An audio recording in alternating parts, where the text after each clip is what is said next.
Sovereignty, man. That's one screwy thing in 2016.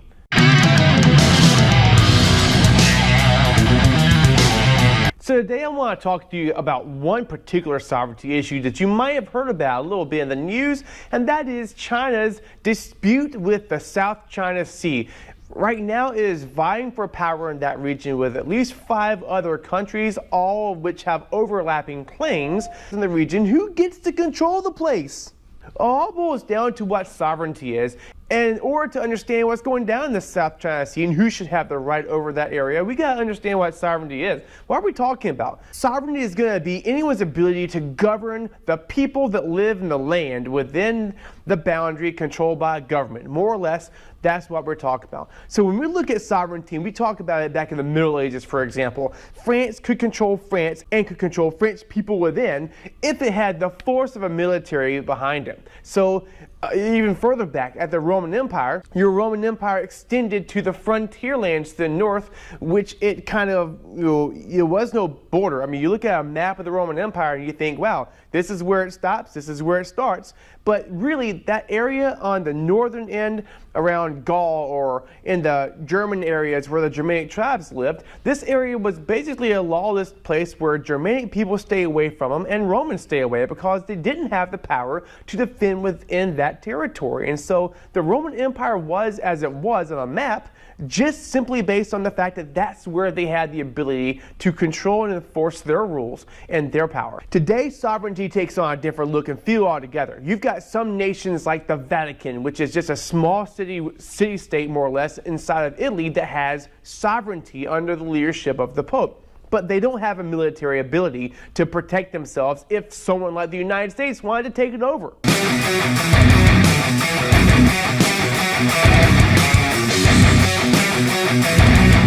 So sovereignty today has a totally different definition than it would have had back in the Middle Ages or back in ancient history. But it also, you can't deny the fact that some stronger countries do tend to have more sovereignty than others when it comes to places beyond their borders. Globalization is something that's kind of been going on for a really long time. You could think about the Silk Road being the first time that human beings were globalized in a sense, because you've got global scale trade going back and forth across Eurasia.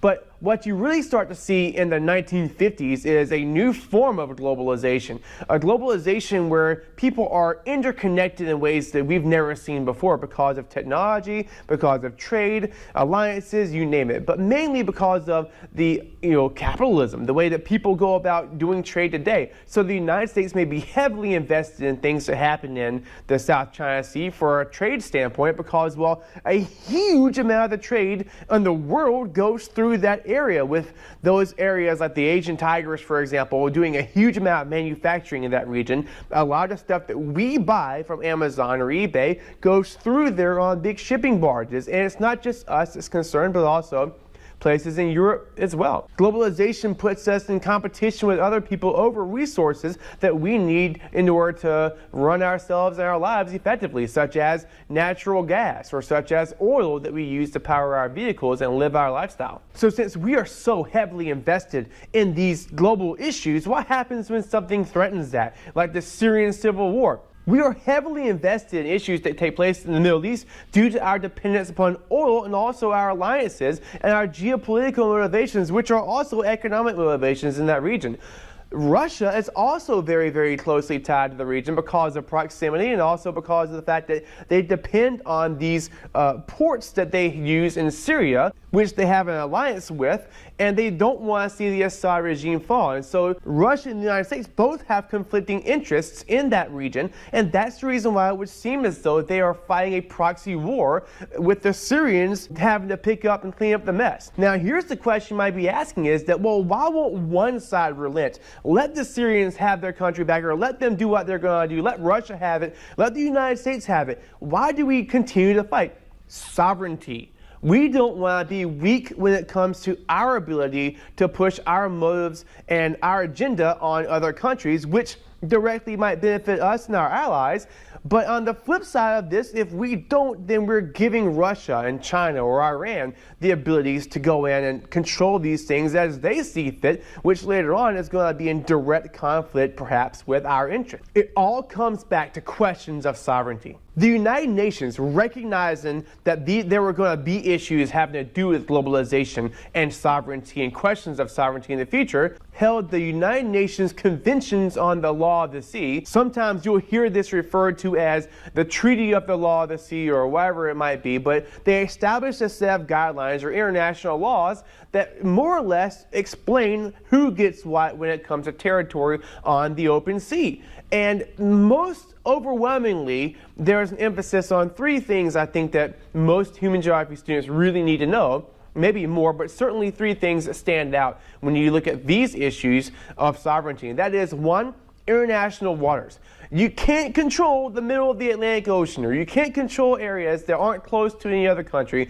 People have the right, because of globalization, because of commerce, because of travel, they have the right to be in international water. You also have your exclusive economic zones, which are going to be 200 nautical miles from any border, any land border of a country along the side of the sea. This is because those countries want the ability to have unlimited control of economic activities within their water territories. Within 12 nautical miles of land of a country, that country has complete and total sovereignty and complete authority within that area. They can stop or start wherever they want to in terms of who travels through, who does what, whatever kinds of economic activities might take place.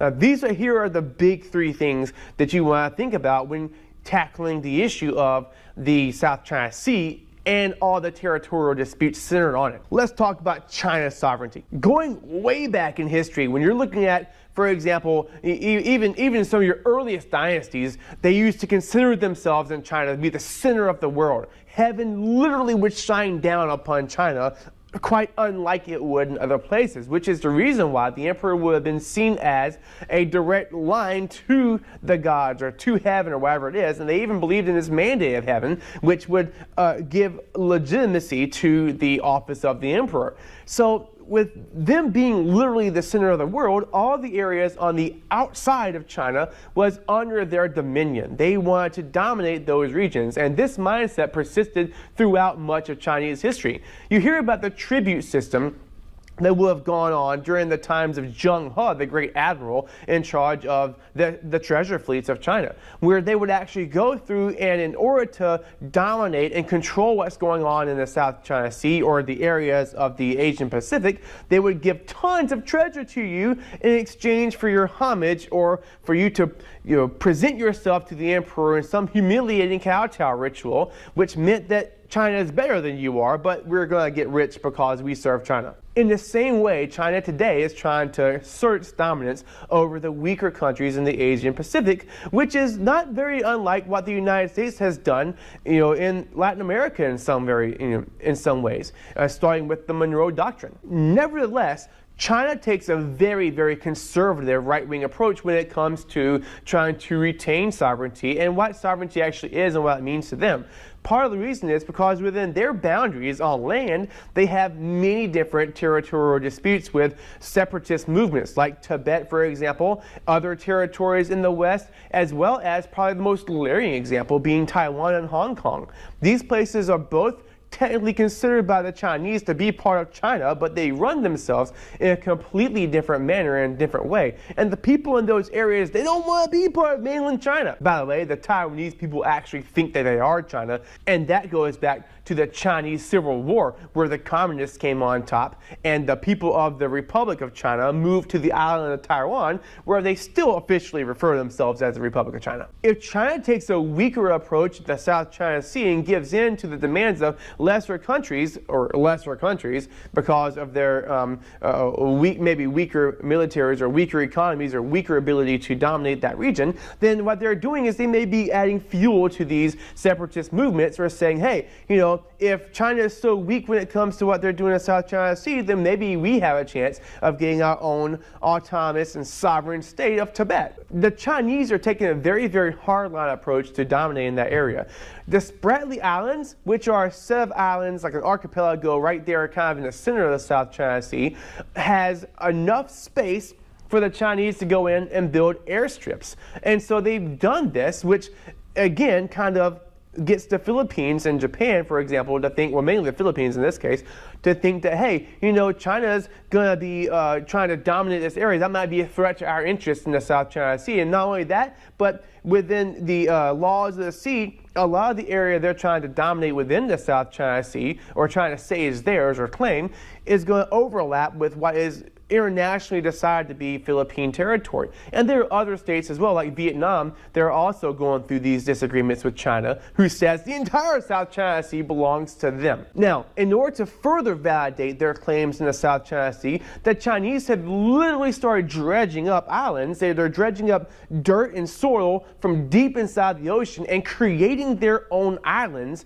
in that region, which you could imagine, if you're uprooting that much dirt, you're destroying ecosystems, you're destroying wildlife and natural habitats. You're also destroying potential profits that people might have when it comes to fishing. For example, the Philippines, who have a fishing industry, are losing out because of the fact that the Chinese dredging is actually destroying their fish supply. So the Philippines went to the United Nations and challenged the Chinese and the International Court. The Hague actually sided with the Philippines, saying that what China is doing on almost all counts is against international laws and is not okay. But the Philippines don't have the power to do anything about it, and the Chinese have said outright, we don't care. Who has sovereignty? The United States is, with China, as well as the United Kingdom, France, and Russia, part of the UN Security Council and one of the 5 most influential countries on earth when it comes to international law. And it just so happens, too, that the United States